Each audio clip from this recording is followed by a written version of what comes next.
So just revisited the Goonies on the big screen for its 40th anniversary, 1985, year after I was born. 2 years before I was born. And it's the family adventure movie from Richard Donner, executive producer Spielberg, with a screenplay by Chris Columbus and Richard Donner. So Yeah. quite the crew behind this one, actually, of old school classic adventure movies. Chris Columbus going on to do Harry Potter, and you know, Steven Spielberg doesn't need an introduction, does he? And Richard Donner himself has done some great work. Stuff I grew up on all of those guys' movies, really. And obviously, the classic film of a group of young misfits going on a treasure quest to try and save their homes, really. Is that? Do you know what? Obviously, we were just talking about this. Most people my generation, I believe, grew up watching the Goonies. You were just saying that quite a few people, you know, haven't seen it. But obviously, this is an old childhood film, really, that I grew up being on TV. Cyndi Lauper. And it's got a hell of a cast as well, with like Sean Astin and Josh Brolin and, you know, Corey Feldman. It's a hell of a cast. I do like the film, and it's actually quite funny. Yeah, I've always had a soft spot for it because it is again nostalgia for me. But I do think it is a fun. Like, I was chuckling away tonight, and I've seen the film before, and it is funny. What's even funnier is it's a product of its time, and I would actually say that film probably wouldn't get made today. I don't think they would do it. So? There's a few things that make me laugh, and I know it's been brought before. The truffle shuffle, that doesn't go down very well. That doesn't go down in the world we live in anymore. You know, there's a swear word from a kid in it. There's all kinds of weird things that are funny, and I come from that magical era of funny tellings. But yeah, it's. There's loads to take back from it. Like, there's like a Home Alone gag in, which is interesting because Chris Columbus, slapstick gags. Chris Columbus directed Home Alone, and he obviously was like, he went on to do it after the Goonies. And there's the bit where they're walking across the log, and he sums that was straight out of Home Alone, so you can see where Chris Columbus. Everyone laughed. Everyone in the cinema laughed. I do believe in the cinema there were people that had actually not seen this film before. I could just tell there was that vibe, which is it's great rediscovering films on the big screen like that. It holds up pretty well because, again, it's an 80s film with practical effects, with great set pieces, really, really magical set pieces. And, you know, it is quite a heartwarming story. Like, the characters are cool. I mean, it's just really funny watching Sean Astin as a kid because it was like, having just done the Lord of the Rings marathon, there are bits where it was like, the journey starts here, we're going. It was like he was leaving the Shire. It made me laugh, just because, you know, of what they went on to do. And I always just see Thanos when I see just Brolin walking around. But if you haven't seen the Goonies, like, seriously, get on it. And Titans of Cult released an awesome 4K that you have.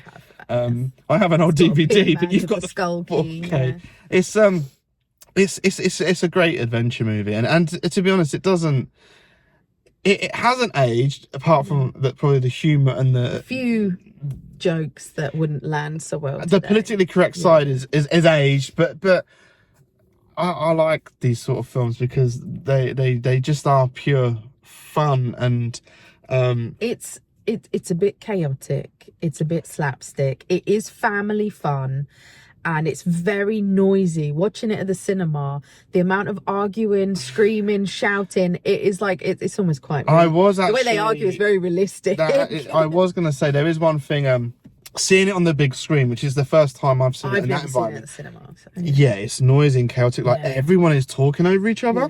And like shouting. You really, when you sit down and home, you're like, wow, this film is like an ADHD film. It's like crazy. It's at you from. Right, we're going over here. We're going over there. No, we're not. Yes, we are. No, we're not. It's at you from all directions. It is like, wow, it is actually chaos, but it's fun chaos, and it's a bit cheesy. But do you know what? It's not as cheesy as other films of that era and what was to come. Like, I find the Temple of Doom more cheesy, which obviously has the cast from that, and that was a more cheesy film, and it came out at a similar time as well. So I don't feel like it's as cheesy as other ones from its time, but it has a good balance of humor, adventure. It's an amazing set pieces. The cast is great. We've said about the cast, but I don't think the chunk hand in the blender scene would go down well these days. when they're threatening to put his hand in a blender. It gets so close to those blades. Like every time I watch that scene, I'm like, you couldn't do that today. It's yeah, it's. But the acting is good in it as well. Like, considering there is a lot of young actors in it, which isn't easy to do. I reckon that set was chaos. So having such a young cast and a group of them, that's challenging in itself. So hats off to that. So you can see a few elements in it, because obviously Spielberg being an executive producer and presenting it has got that grand Hollywood feel to it, and it has got, dare I say, it has got vibes of E.T. and things like that in it, which would be so. Again, E.T.'s a recommendation off the back of Goonies if you've not seen E.T. because we got to see that at IMAX. We did. That was another screening we went to. Amazing. So that's a similar vibe, a kind of heartwarming family. Yeah. Again, it's a little bit of an adventure film. E.T. They go on an adventure to save an alien, so it's like, you know, it's yeah. When I was younger, it did used to scare me a little bit. Yeah. Aliens. Magic time of cinema, the 80s. So it is good. My era of film. So it's good reliving some of these classics on the big screen. And yeah, out of films I've seen revisiting, this one did hold up quite well. Fun watch for people of many ages. Even the sets didn't look crap. Sometimes you revisit a film, they were proper built on sets. 4K and on a big screen, you look back and you're like, oh, that's a bit, but everything's still a bit of green screen but no CGI.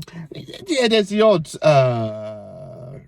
trick shot that stood out on the big screen a bit more, where but it's still pretty good, to be honest. I don't have many practical gripes with it. It's Sloth is a funny character, and I don't know how to take him in this day and age, because it's the wiggling ears. That's an element where I'm like, I don't think they'd put that character into. But he's kind of a hero. But he is a highlight. The size of his arms. Yeah, the guy that plays him, I can't remember his name. His arms were bigger than the mum's head. They're like a young Avengers, and Sloth is their Hulk. Yeah, and he's like. Ugh. But yeah, a thorough entertaining watch tonight. So yeah, The Goonies. If you haven't seen it, see it. If you've not seen it for a long time, revisit it. Yeah.